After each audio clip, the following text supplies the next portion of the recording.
Good morning, ladies and gentlemen. Once again, we kindly ask you to fulfill the first row of the seat.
Good morning, ladies and gentlemen.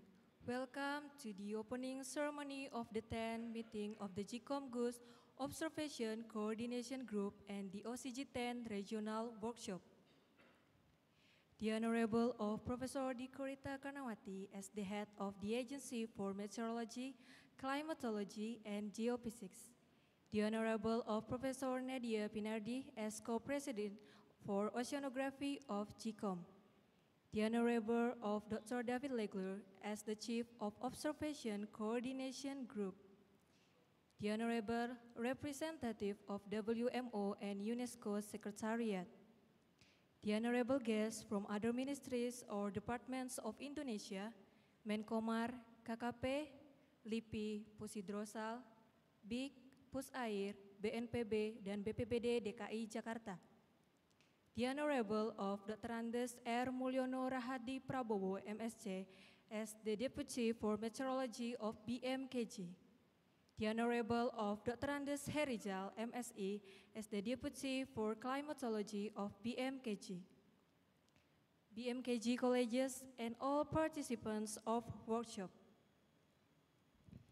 Ladies and gentlemen, the agenda of the opening ceremony are singing National Anthem Indonesia Raya, prayer, speech by the head of BMKG, speech by the Chief Observation Coordination Group, soft launching Indonesia Coastal Indonesian Forecast System or INA CHIPS, photo session and press conference.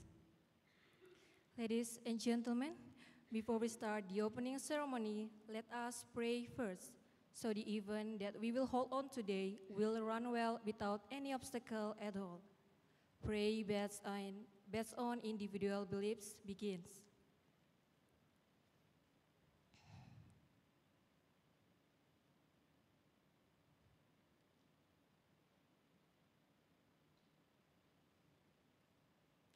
Done. Ladies and gentlemen, then we will sing our national anthem, Indonesia Raya. For all participants are pleased to stand up.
Ladies and gentlemen, you are pleased to be seated now.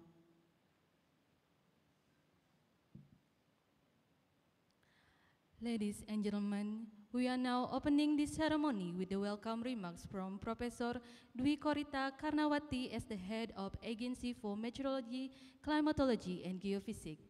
For Professor Dwi Korita Karnawati, time and place are yours.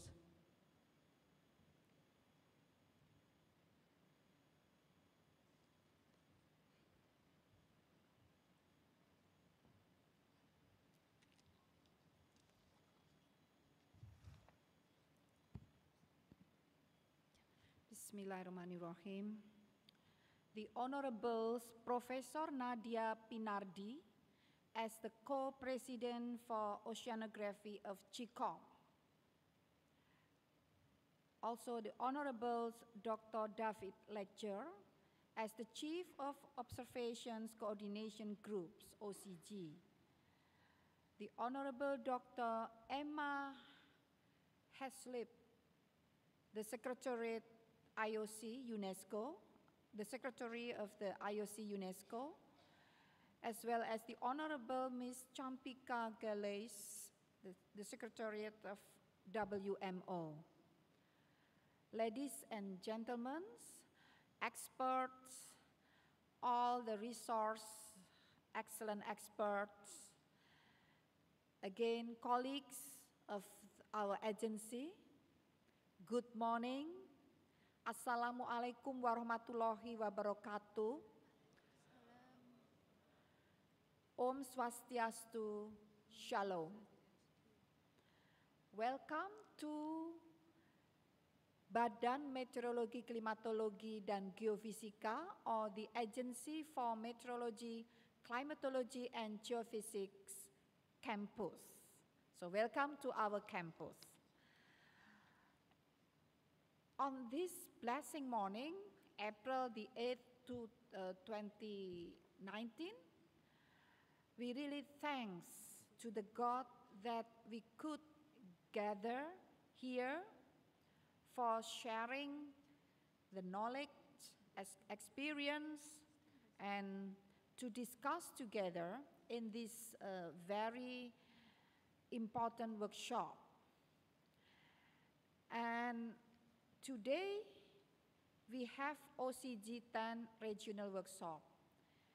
Is the one of the program of the Joint Technical Commission for Oceanography and Marine Meteorology, or GCOMM. Please allow me to raise a couple of the issues.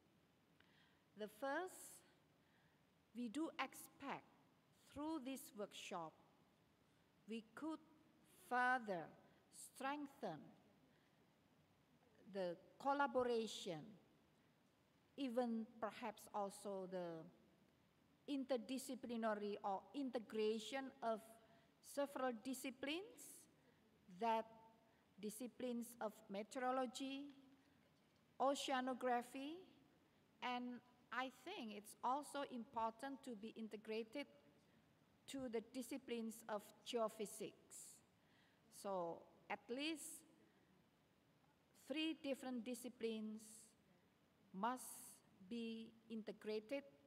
The experts, different experts must be integrated in order to improve the quality of our observation in the ocean and our meteorology.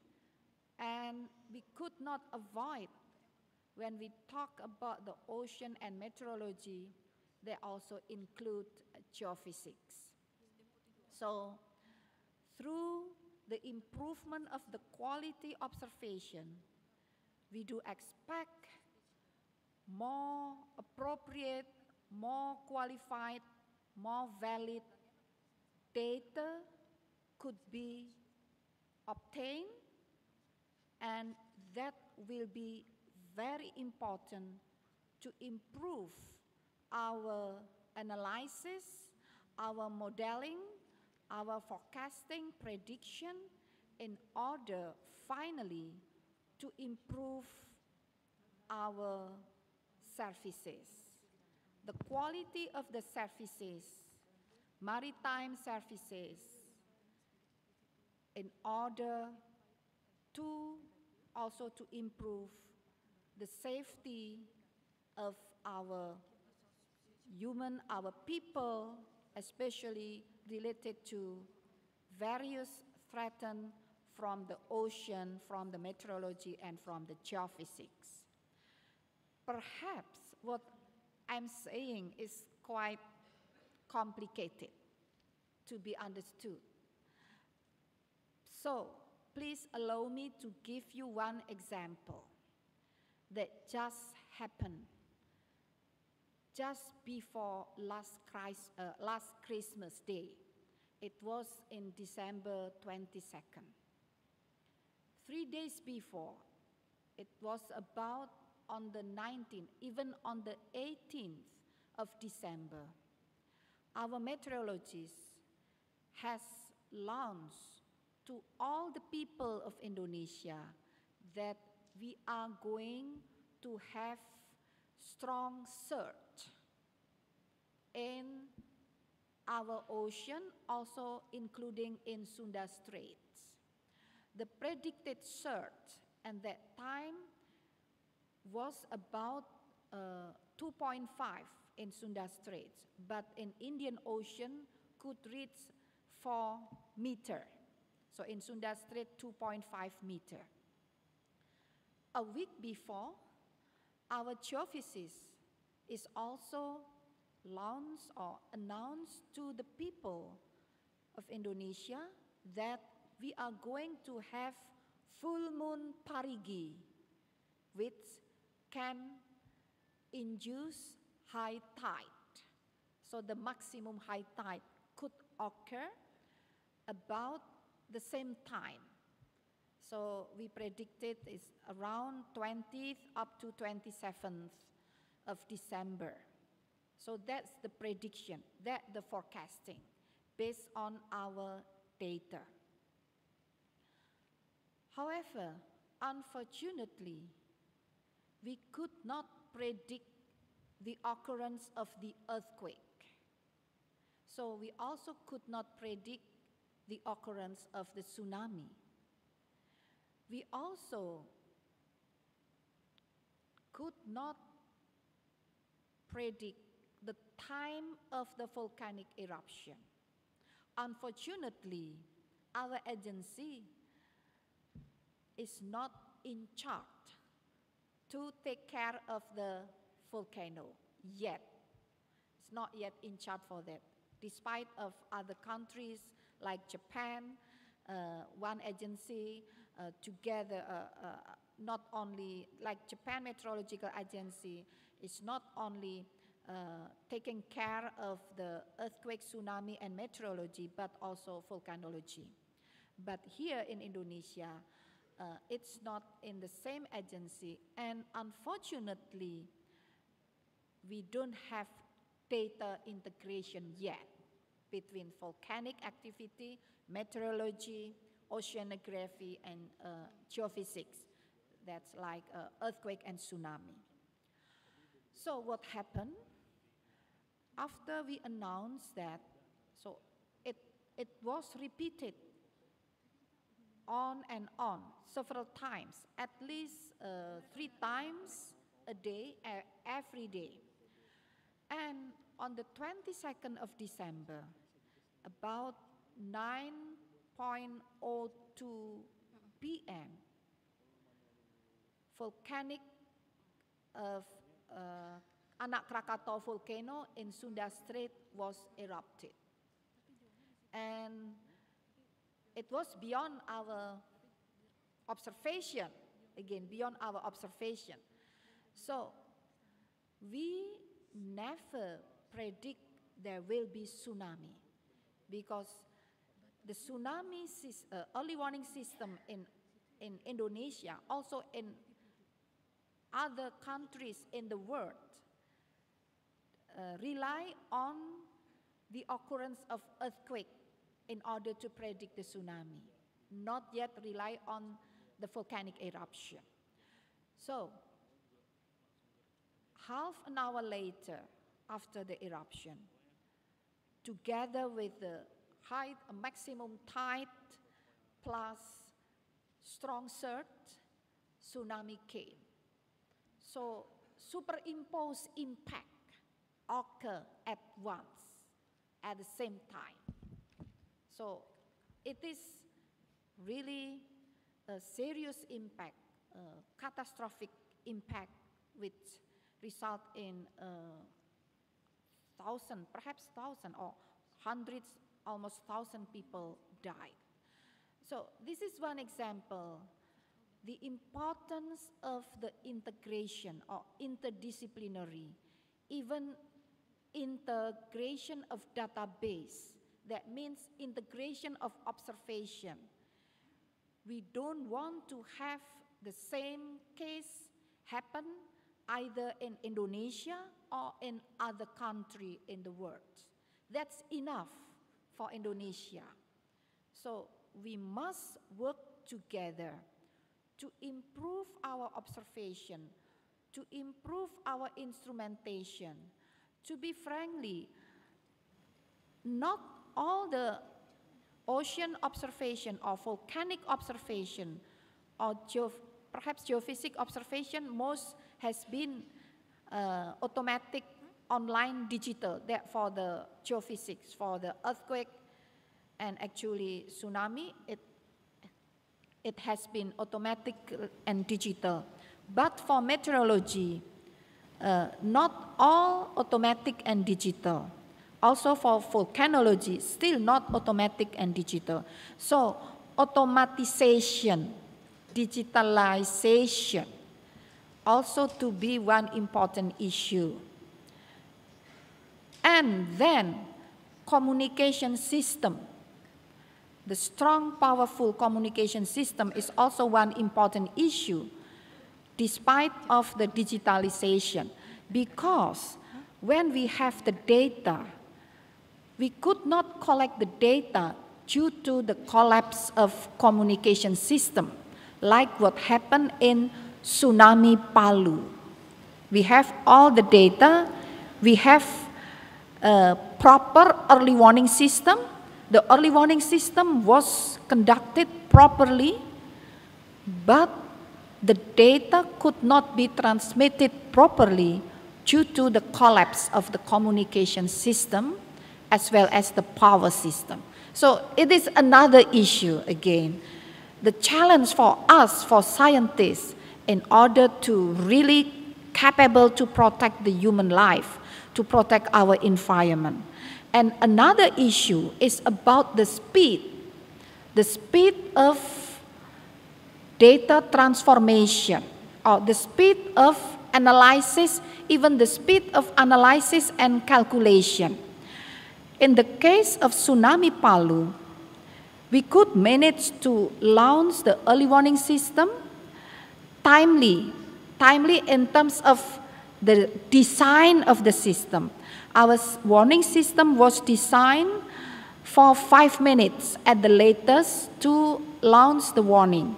But the tsunami came even less than 2 minutes. And we have discussed with the experts of supercomputer, the experts of analysis and modeling. None of the technology or none of the supercomputer yet in the world which can compete to the speed of the tsunami, even the exascale supercomputer. So how can we imagine when we have superimposed inundation, like in Jakarta, for instance. Our city of Jakarta is not only prone for the maximum tidal phenomena, but also vulnerable for the strong surge, as well as vulnerable for tsunami, especially in the coastline, not the whole Jakarta. Please, if there are any journalists, please take care of what I'm saying.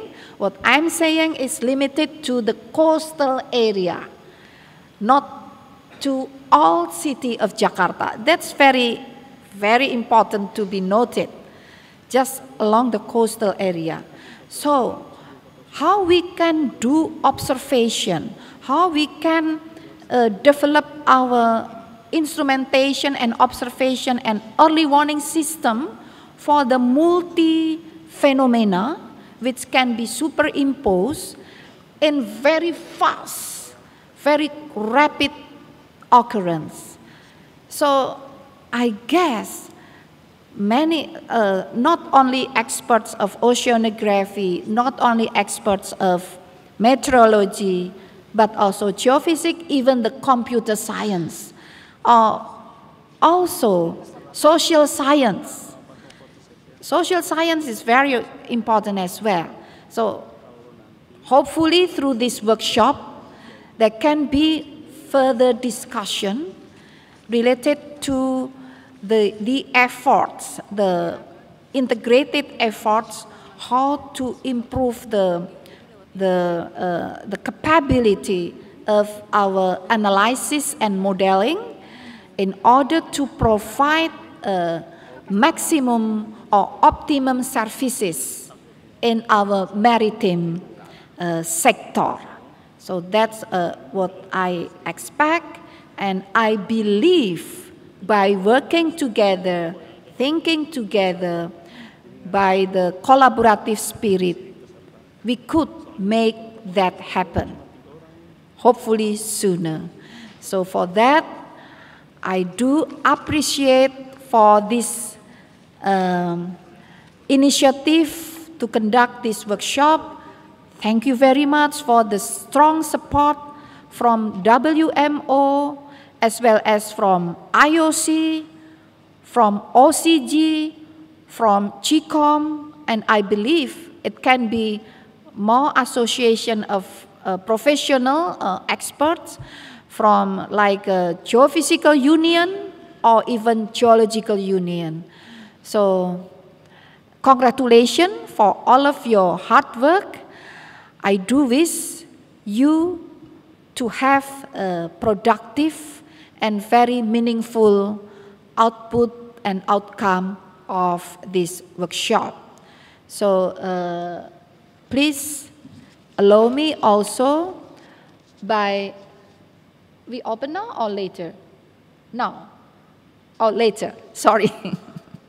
So, well, again, thank you very much for all of the cooperation. Wassalamualaikum warahmatullahi wabarakatuh.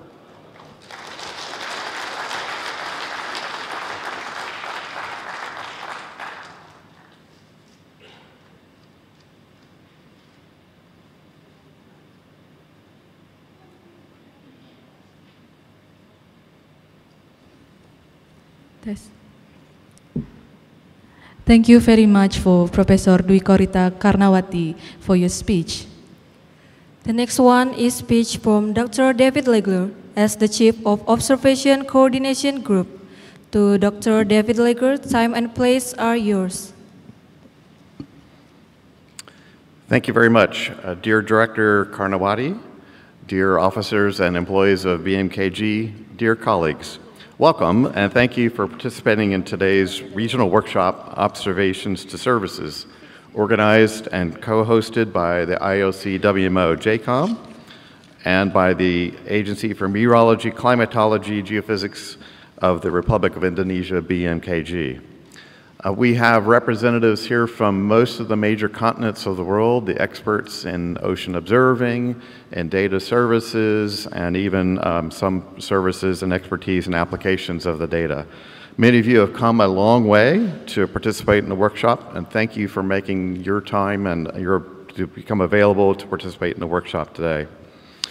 Today's workshop is going to explore and focus on the importance of the ocean and marine environment for those who live in the Indonesian region and for those around the globe who rely upon this type of regional ocean information. A good example is this year's El Nino condition, which is ongoing as we speak. And while it's a moderate El Nino, we're already seeing some of the impacts of that El Nino. For example, in my country, we're seeing a lot of precipitation in the western United States, which is helping to replenish some of the water in California and in the mountain states who have suffered under a drought now for over 20 years. This current El Nino has been better observed by more platforms than any El Nino in the past, but yet there's still so much to learn and still so much to advance in terms of our predictions of El Nino and its impacts on today's society. There are increasing numbers of people who are moving to the coast or who rely upon the oceans for their livelihoods and for their safety.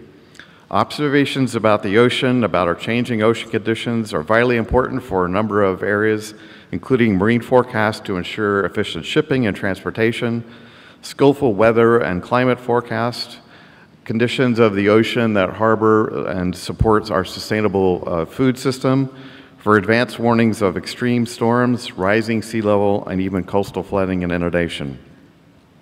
Such ocean observations have to be interconnected, as we just heard, to maximize the benefits and impacts of those observations.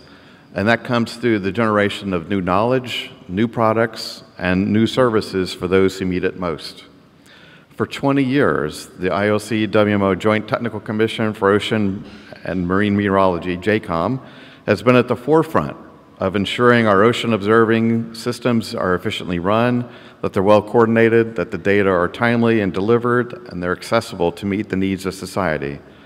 Moreover, JCOMM has worked to demonstrate useful end-to-end applications of ocean data, developing standards for the application and generalization of the use of those data in various services, for example, in maritime safety, waves, tsunami, and coastal hazards, ocean forecasting, and coastal inundation. This week, we're going to explore better integration of and action towards a number of recommendations about regional ocean observing system, for example, in the Indian and tropical ocean systems. Moreover, we're going to be exploring how to improve the range of data services so that observations can be more effectively accessed and used for local, global, and regional and global benefit. In closing, let me acknowledge again the gracious invitation of BMKG and Director Kanrawati to hold this important meeting and workshop here in Jakarta and BMKG. It's a lovely facility and a wonderful place to meet, and as you can see by the participation, everyone is very excited about participating in the workshop. The world has noticed the growing support of the Indonesian government and the peoples of Indonesia to observe and monitor their regional oceans.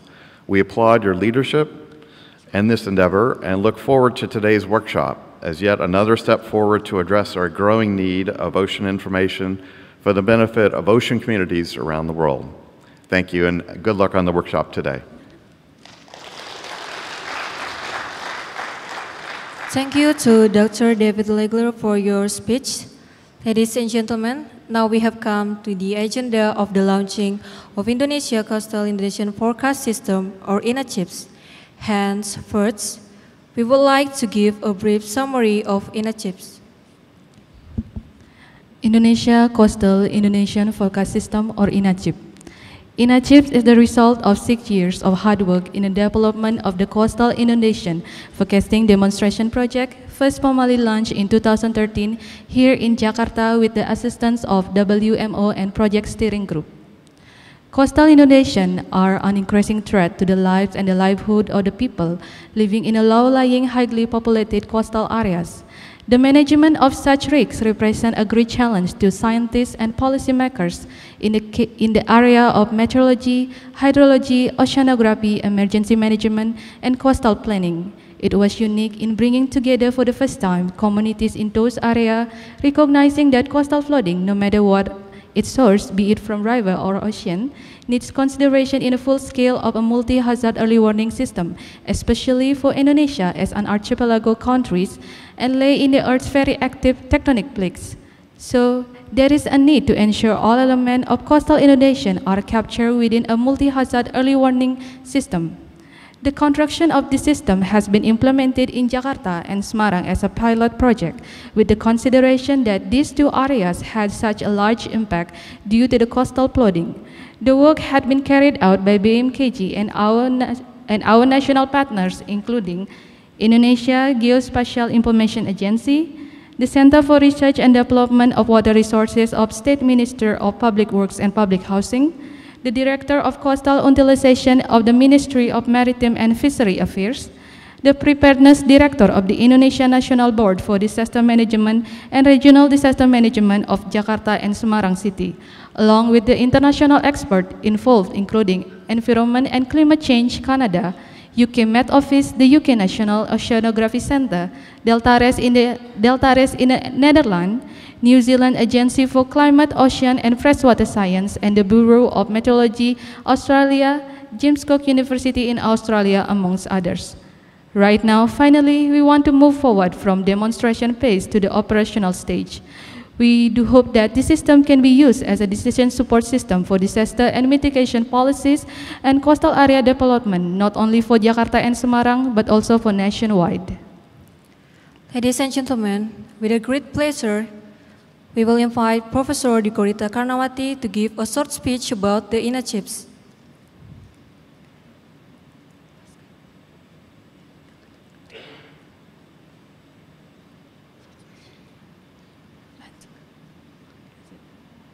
And with a great pleasure, we will invite the Honorable of Professor Nadia Pinardi, Dr. David Leger, and Dr. Andes R. Mulyono Rahadi Prabowo, and Dr. Andes Herizal to officially launch the Indonesian Indonesian Coastal Forecast System, or INACHIPS, through pressing the button.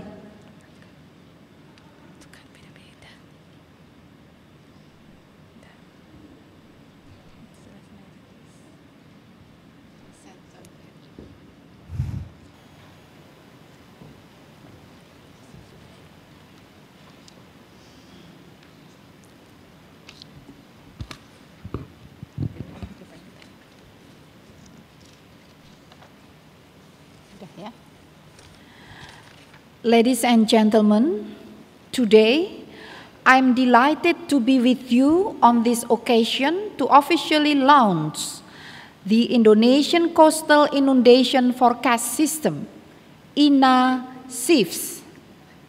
This launching officially marks that demonstration has changed into operations of Indonesian CIFS. It is expected that this system will improve community preparedness and mitigation on facing the risk of inundation disaster in coastal area. Well, let's restart.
Ladies and gentlemen, let's once again give applause to celebrate the official launching of Indonesia Coastal Indonesian Forecast System.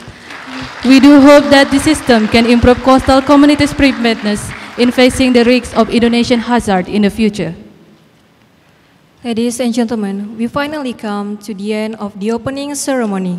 Before we officially end this ceremony, we would like to inform you that the next agenda is the photo session. The photo session will be taken in front of BMKG building. For all participants are pleased to go there through the escalator, which the committees will escort all the participants. Ladies and gentlemen, for your information, the next OCG workshop will be held in the multi-purpose building of BMKG, which after the photo session, the committee will escort all participants to the building. The workshop will be started at 10:15, and before that, all participants are pleased to enjoy the coffee break, which have been served in the multi-purpose building. Thank you. The end of the photo session will mark the end of the opening ceremony. And we do hope that you will forgive us if in guiding this event we made mistakes or offended someone here. Thank you.